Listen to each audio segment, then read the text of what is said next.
My name's Sophie Goulding. I work at Ensors Chartered Accountants. I'm a senior accountant. I work in the business services department, dealing with small to medium businesses up to the audit threshold, dealing with management accounts, bookkeeping and accounts preparation. Do you feel there could be better communication between schools and businesses? Should more visits of this kind be organised to give insight to students? Yes, I think that the visit today has been quite helpful for both us as employers and for you students.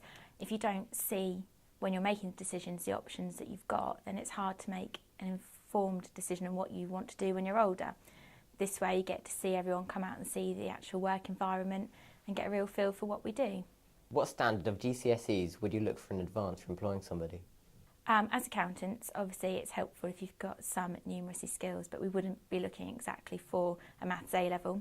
A good standard of GCSEs, of around Bs really, but as discussed previously with you, it really is just a bit of a spark we're looking for and a good covering letter and CV that stands out.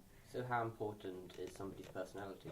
Quite important. Obviously you can't have a completely bad set of grades because we do deal with quite a high standard of work, but personality is also important, as it's not just sat behind a desk, it is dealing with clients, so you do have to have a bit of something about you. Do you feel younger people have the right preparation, knowledge and skills to go into the workplace?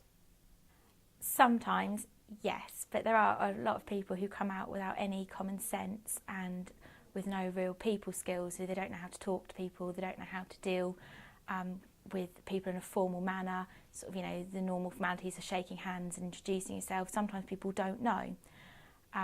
I think that visits like this will certainly help, so that you're trained from early age what you should do and what's expected of you when you go out.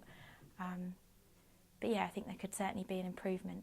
So do you think this is something that schools should be teaching? Yeah, I think so. If you don't know from sort of 15, 16, if you don't have a Saturday job, then you're turned out into the world after A-levels and you perhaps are floundering a bit and you don't really know the common courtesies and how to interact with people. I think it's a very important part of getting a good job and aspiring to more. You have to know how to hold yourself. Do you think that enough careers advice is given to young people in order for them to go into the wide world? I think it's improving. I think that you get a lot more help nowadays than I did, say, 10 years ago when I left school. I think that it's all a lot more orientated on what you want and giving you the experiences to help you make your best decisions. This was only really sort of taking effect when I left school, and we only had very basic careers advice, which was more just taking a little test to see where you might be suited. I think now there are a lot more visits from potential future employers and things of this kind to help you along your way. So because there's obviously lots more unemployment and we're in a recession, do you think it's more important that students should know where they're going to go? I think so. Obviously there can't be that much pressure that when you're 16 you have to know where you're going to end up in 3 or 4 years' time. But if you float into doing a degree because you think, well, I don't know what else I want to do, whilst that can help you make a decision, I know quite a few people who've come out of university with huge student debts who also still don't know what they want to do and are still working back at perhaps the shop where they had a Saturday job and thinking, well, I don't know what I want to do with my life.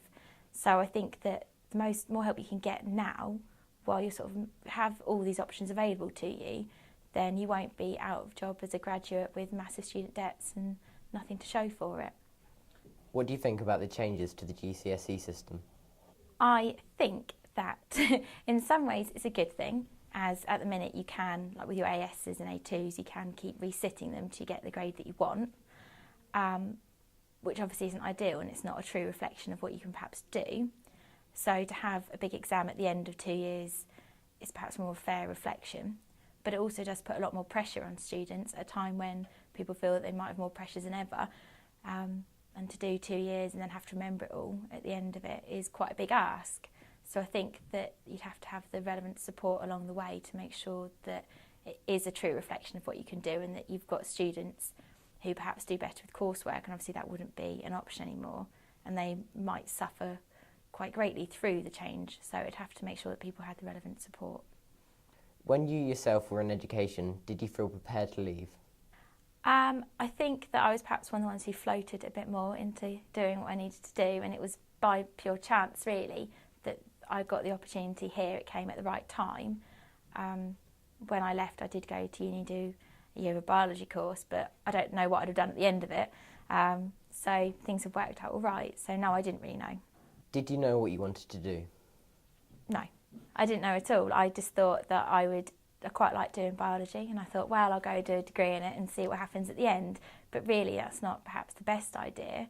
I would have thought I probably would have ended up in a similar job at the end, because accountancy kind of suits the skills that I have. As I say, this job sort of came up at the right time and I was in the right place. So yeah, it all worked out for the best. But for some people it doesn't. They come out of school and they don't know what they're doing, and they end up 10 years down the line still not really achieving their full potential. They're just sort of treading water, waiting for an opportunity to come their way.